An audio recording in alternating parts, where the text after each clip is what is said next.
홍해 건너기.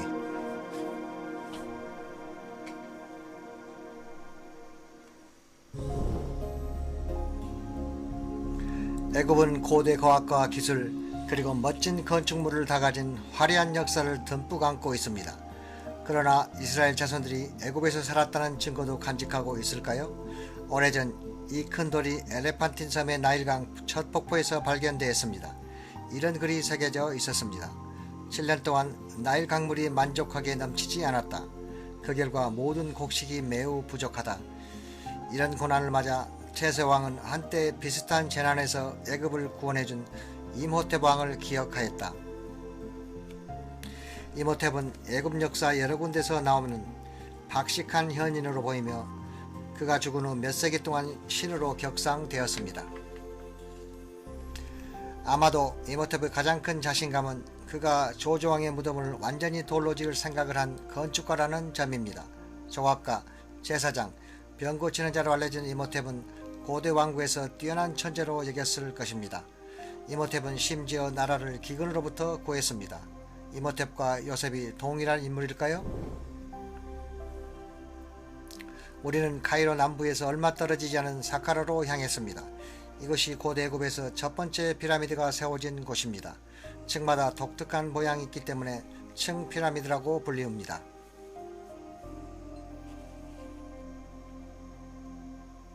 자세히 들여다보면 벽돌 위에 부드러운 석회암을 붙였던 것을 알 수 있습니다. 이것은 표면을 부드럽게 해주는데 그 뒤로 제거되었습니다. 임호텝이 섬겼던 조조왕상이 이곳에서 발견됐습니다. 상 하단 부분에 임호텝은 신이 아니고 사람이라고 적혀 있습니다. 그는 왕 바로 다음이었습니다. 건물에서 중앙홀이 가장 중요합니다. 이곳과 애굽의 다른 장소에서 요셉이 나라를 기근으로부터 구했습니다. 요셉이 바로에게 가로되 온 애굽 땅에 7의 큰 풍년이 있겠고 후에 7의 흉년이 들므로 애굽 땅이 기근으로 망하리라. 창세기 41장 27절. 요셉 시대 사람들이 건물에 들어올 때 이 복도를 지나야 곡식을 구입하였습니다. 각 나라에서 온 사람들이 자기 언어를 써서 절대 필요한 곡물을 구입하므로 돈 받는 사람이 많이 필요했습니다. 기근이 온 땅에 있으므로 요셉은 창고를 열고 애굽인들에게 팔았더라. 창세기 41장 56절. 이 복도를 지나 뒤쪽으로 가면 한쪽에 깊은 구조물이 보입니다. 이곳이 7년 동안 풍년 곡물을 저장했던 지하 창고이며 다음 7년 흉년에 애굽인과 각 나라 사람들에게 팔았던 창고입니다. 수직형 지하 사일로 재개는 곡식을 시원하게 보존할 수 있게 환경을 제공하여 요셉의 천재적 설계를 잘 보여줍니다. 곡식이 창고에서 방출될 때는 가장 오래된 것부터 긴 하향성 층계를 따라 나오게 만들어졌습니다. 곡식 사일로는 터널로 서로 연결돼 있어 층계 맨 밑바닥에 위치한 중앙 배출구로 나오게 됩니다. 곡식이 방출되는 사건에 관한 기록이 그림 문자에서도 찾아볼 수 있습니다. 계단층을 따라 옮겨지는 곡식 자료들이 이티 무덤에서도 볼 수 있습니다. 주 하나님께 영광을 돌리는 한 가지 방편으로 요셉은 애굽의 사카라의 첫 번째 피라미드를 지었습니다. 이로써 애굽 백성을 구원하신 하나님께 감사와 찬송을 표했습니다. 그날의 애굽 땅에 주님께 드리는 제단이 있을 것이라. 요셉 혹은 임호텝을 따라 몇 세기 후에 애굽의 수많은 웅장한 피라미드가 건설되었습니다. 돌 한 개의 무게가 2, 3톤이나 나가는 230만 개의 돌로 된 가장 큰 피라미드는 도대체 어떤 기술을 사용하여 만들었는지 세기의 신비가 아닐 수 없습니다. 루안 와이엇은 이 수수께끼에 빛을 던져줄 실험을 많이 했습니다. 그는 이런 헤라도투스의 글을 읽었습니다. 피라미드에 쓰인 돌을 들어올리려고 목재 비계를 사용했다. 들어올리는 장치를 매번 이용했다. 와이어트는 그림 문자에서 들어올리는 장치를 보았습니다.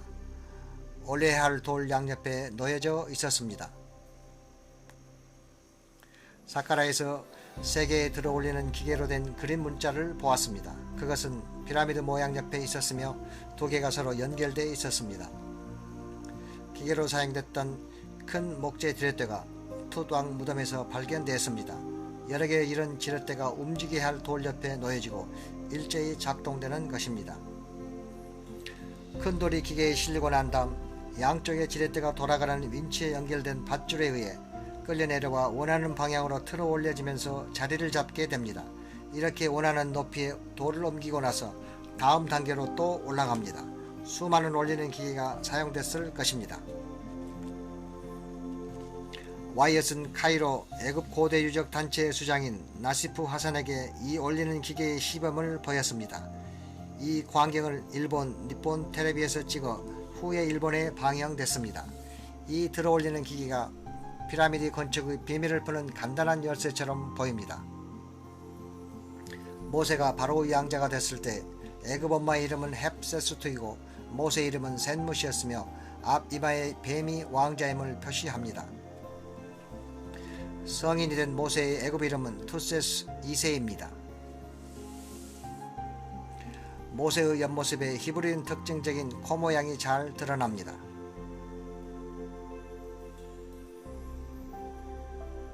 모세가 애굽 사람을 죽이고 당시 바로왕이 두려워 애굽과 그 지역에서 도망칩니다.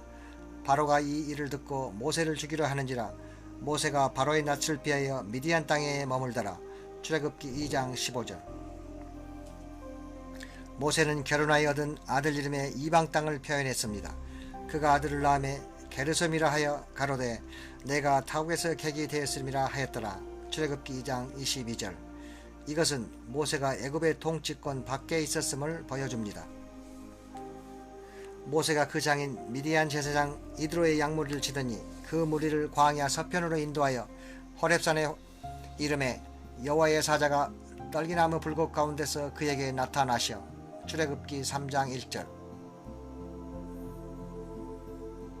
주께서 모세에게 이스라엘 자손을 애굽에서 이 산으로 다시 데려오라고 말씀하십니다. 열 재앙으로 바로와 애굽인을 치신 후에야 모세가 애굽에서 이스라엘 자손을 데리고 나가는 것을 바로가 허락합니다. 란 와이엇은 그가 연구한 결과 출애굽기의 바로는 아멘호텝으로 믿고 있습니다. 아멘호텝이 새 생명과 능력의 상징인 옹크를 그의 몸에 받고 있는 것이 보입니다. 와이엇은 아멘호텝의 장자는 투덩카몬 왕이고 그가 10번째 재앙으로 천사에 의해 죽었다고 믿고 있습니다. 이 두 왕은 주전 1446년 18번째 왕조에서 그 당시 함께 통치하고 있었습니다. 놀랍게도 성서 고고학 잡지에 보면 고고학자들 대부분은 애굽 탈출을 믿지 않는다고 적고 있습니다. 그들은 이스라엘 자손이 애굽을 탈출해 시내 반도에 왔다고 하지만 그곳에 40년 있었다는 증거가 없다고 주장하고 있습니다. 또한 이스라엘 자손이 홍해를 가르고 왔다고 하지만 성경의 내용과 그 지역이 일치하지 않는다고 합니다. 쓴 호수가 성경의 홍해는 아닐까? 수천 명의 군인이 비교적 얕은 물에 수장될 수 있을까? 우리가 지금까지 알고 있는 시내산은 제벨 무사이며 시내반도 남쪽 산지에 위치합니다. 이 산은 4세기 로마 컨스탄틴 대제의 어머니인 헬레나에 의해 선택되었습니다. 고고학적 증거도 없이 콘스탄틴의 꿈에 근거하여 후일 헬레나가 시내산이라고 지정한 것입니다.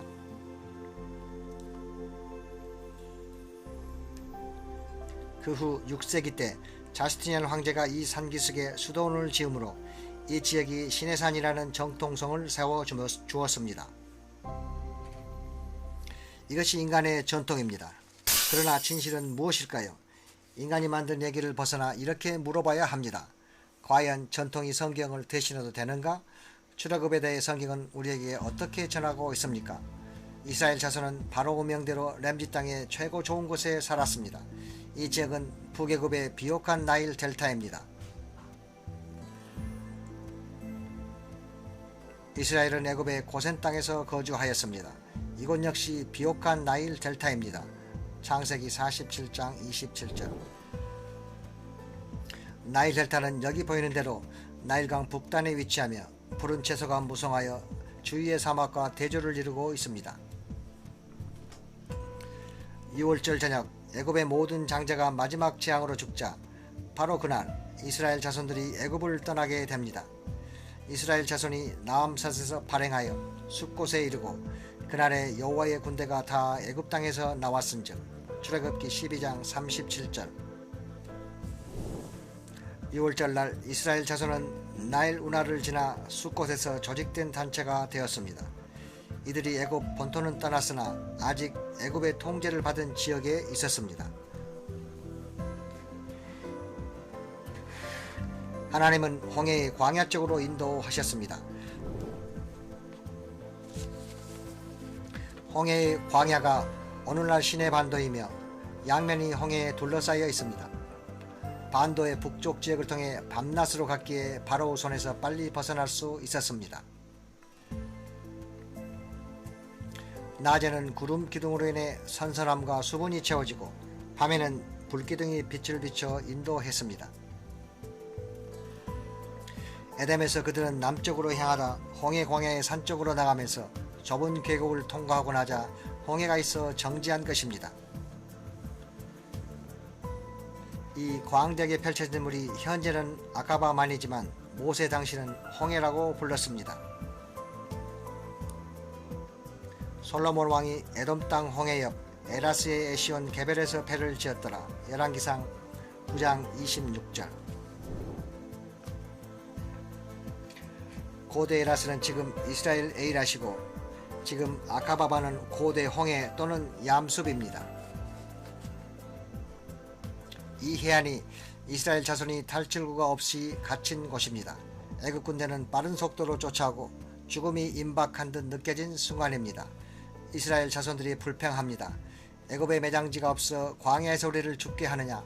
어찌하여 우리를 당신이 애굽에서 이끌어내어 이같이 우리에게 하느냐? 출애굽기 14장 11절. 이스라엘 자손이 홍해를 건널 준비를 하고 있을 때 그들은 이미 애굽을 빠져나와 있었습니다. 이것으로 수에즈 운하나 쓴 호수를 건넜을 가능성은 배제됩니다. 바로 이 장소를 통해 하나님이 자기 백성에게 큰 기적을 베푸사 하나님의 사랑의 손길을 보여주십니다. 이 넓은 바닷가가 뉴에이바 애굽이라고 불리는 아가바만입니다. 이곳에서 어둠의 세력이 승리하는 것처럼 보였지만 모든 것이 하나님의 통제 아래에 있었습니다. 이 만을 건너면 하나님의 거룩한 산이 있는 미디안 땅입니다. 이스라엘 자손들은 바다와 믹돌 사이에 진을 쳐야 했습니다. 믹돌은 요새화된 성읍이나 탑을 뜻합니다. 이 해안가 북단에는 고대 성곽 요새의 일부가 아직도 서 있습니다. 3층으로 된 이 구조물은 한때 수백 명의 애굽 군사를 수용했으며 이들이 해안에서 북쪽으로 탈출하는 사람들을 막았습니다. 이 지역은 산들과 바다 중간에 끼어 있는 아주 협소한 땅으로 이 지역을 통과하는 여행객들의 움직임을 통제하기에 적절한 곳입니다. 오늘날 성체는 지상 벽돌을 새롭게 발라서 아쉽게도 원래 돌 벽돌을 덮어버렸습니다.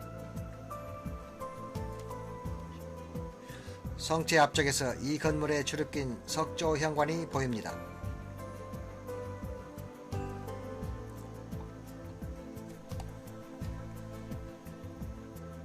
안트르 중앙 지점에 이 성곽에 머문 애굽 군사들의 식수를 해결하는 옛 우물도 보입니다.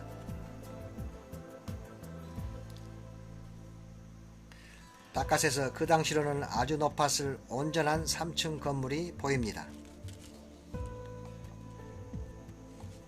홍해 건너는 것을 설명하는 또 하나의 지명 이름은 비하롯 앞에서 진을 치다로 기록된 이 비하롯은 계곡이나 구멍의 입구를 뜻합니다.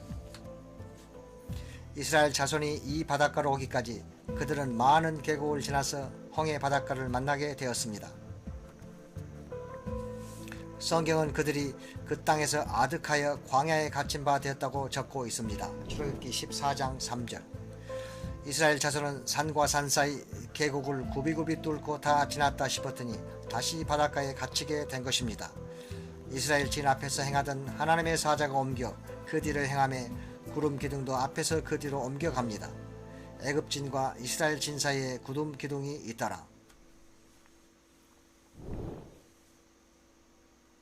이것이 바로 애굽인들이 이스라엘 자손을 향해 진군하지 못하도록 막은 구름 기둥 자리입니다. 요세푸스는 이렇게 전합니다. 수많은 산들이 양면을 둘러싸고 있었으며 힘을 써도 뚫고 가거나 도망갈 수 없게 만드는 산들이 바닷가까지 미쳤기 때문이다. 바닷가에 도착하자 기쁨의 흥분이 밀려왔겠지만 곧 바다에 갇혀 바로 손에 죽는 것은 시간 문제라는 공경을 알자 기쁨은 슬픔으로 바뀌어 버립니다. 바닷가 중간에서 멀리 피하로로 가는 통로가 보이지만 이쪽 바닷가에 남았을 놀라운 표적을 찾아 남쪽으로 향했습니다.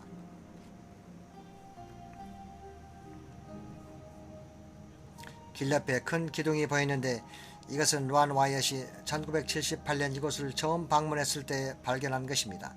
그 기둥은 쓰러져 바닷물가 쪽으로 뉘어져 있었는데 지금은 바다에서 500피트쯤 떨어진 곳에 콘크리트에 의해 세워져 있습니다.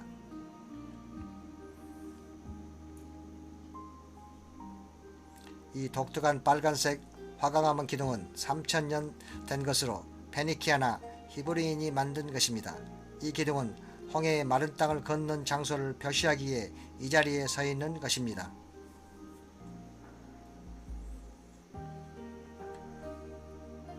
그 애굽 변경에 여호와를 위한 기둥이라고 성경에서도 이 기둥이 언급되어 있습니다. 이사야 19장 19절. 이 기둥은 바닷가 남단에서 볼 수 있습니다.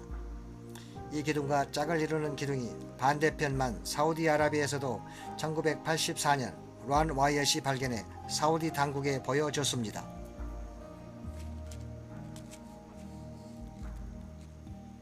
사우디 쪽 기둥에는 다음과 같은 히브리 말이 새겨져 있었습니다. 바로 미즈람, 애굽, 모세, 죽음, 물, 야훼, 솔로몬, 에돔. 이쪽 기둥에 새겨진 것들은 다 지워졌습니다. 왜냐하면 이곳에 사는 애굽인들이 자기 뒷마당에 히브리인 축제 표시가 있는 것을 조할리 만무하기 때문입니다. 누구나 인터넷 구글을 통해 카메라 초점을 이 바닷가에 맞춰 확대해보면 길 옆에 서 있는 이 기둥을 생생히 볼 수 있습니다. 기술의 발달로 놀랍게도 성경을 육안으로 볼 수 있게 됐습니다.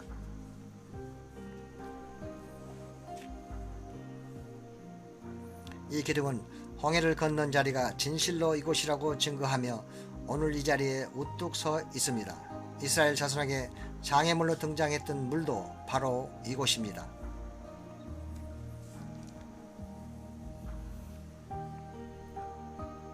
조금만 아래로 내려가면 물가에 이르게 됩니다. 이 물가에서 놀라운 기적을 통해 주님은 비록 분노와 불평을 한 백성일지라도 그 백성들을 보호하셨습니다. 바다를 넓고 깊은 물을 말리시고 바다 깊은 곳에 길을 내어 구속 얻은 자들로 건너가게 하시나이가 어찌 주가 아니시니까. 이사야 51장 10절. 수세기 동안 이 바닷가 바로 이 점이 홍해를 건넌 자리로 이름이 나 있고 구글에서는 이곳을 뉴에이바라고 명명하고 있습니다. 더 자세한 옛 지도에 나온 이름은 뉴에이바 알무에즈 아메나입니다. 뉴에이바는 그 약자입니다. 뉴에이바 알무즈 아메나란 이름으로 이 장소가 정확한 곳임을 확정시켜 줍니다. 모세가 열어놓은 물이란 뜻을 가진 이름입니다. 이곳이 하나님의 손으로 물을 열어버렸던 곳입니다.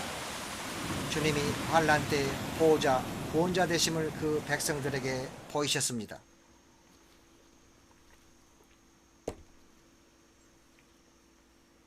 하나님의 섭리로 우리는 정확한 장소에 서 있다는 확증을 가졌습니다.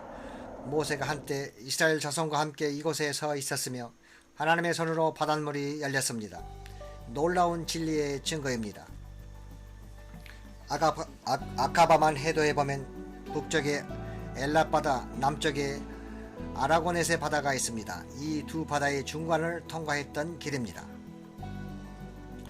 1978년 란와이엇이 이 지점에 있을 때 약 2만 명의 철병거, 말, 기병들, 보병들이 남겨놓았을 수도 있는 증거를 바닷물에서 조사하려고 결심했습니다. 그가 발견한 것은 다른 사람들에 의해서도 확정되었습니다. 물이 매우 맑어 잘 보이기 때문에 잠수하기가 아주 쉬웠습니다.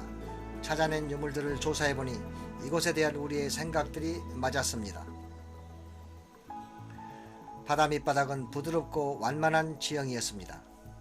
첫 번째 유물은 철병거 바퀴인데 축은 위로 향해 있고 4개의 살 중 3개가 아직 붙어 있었습니다. 여기 인간이 만들었다는 증거인 90도 각도를 볼 수 있습니다. 여호와께서 애굽 군대를 굽어보시고 그 병거 바퀴를 바뀌시니 출애굽기 14장 25절.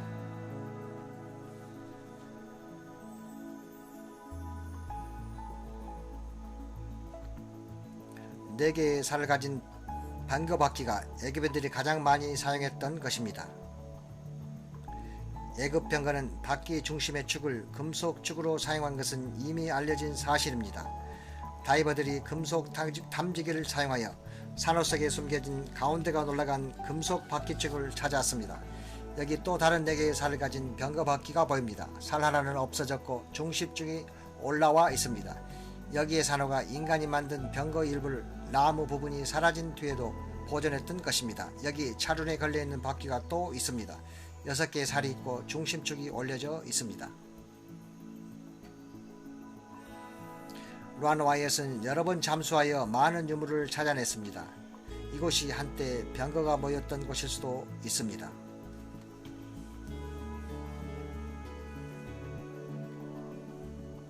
이것은 둥근 병거 바퀴처럼 보입니다.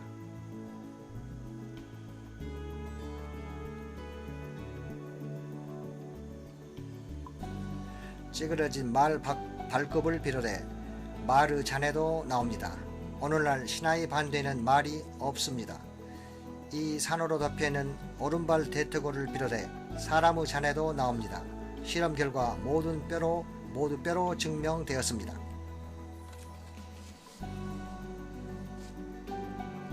다른 뼈들도 발견되었습니다. 단면들을 보면 산호 속에 뼈가 있습니다.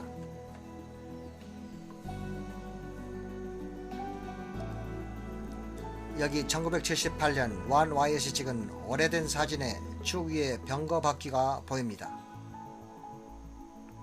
다음으로 살이 하나 빠진 8개의 살이 바퀴가 있습니다. 살을 8개 가진 바퀴는 출애굽기 시대의 18대 왕조에서만 사용됐습니다. 건너간 자리인 여기에서 찾아낸 최고의 발견은 4바퀴 병거에서 나온 이 금 합판입니다. 성경은 특별 병거 600성으로 이스라엘 자손을 추격했다고 적고 있습니다. 이 유물은 200피트 깊이에 남겨진 것입니다. 지상으로 끌어올리기 위해서는 특별한 장기가 필요하기 때문에 지금도 아직 발견된 곳에 있습니다. 홍해 이쪽 편에서 병거 부품이 나왔으니 저쪽 편에서도 유물의 다른 부품이 나오지 않을까요? 뉴에이바 반대편 바닷가인 사우디아라비아 바다 밑층도 조사해 병거 부품이 있는지를 알아보았습니다.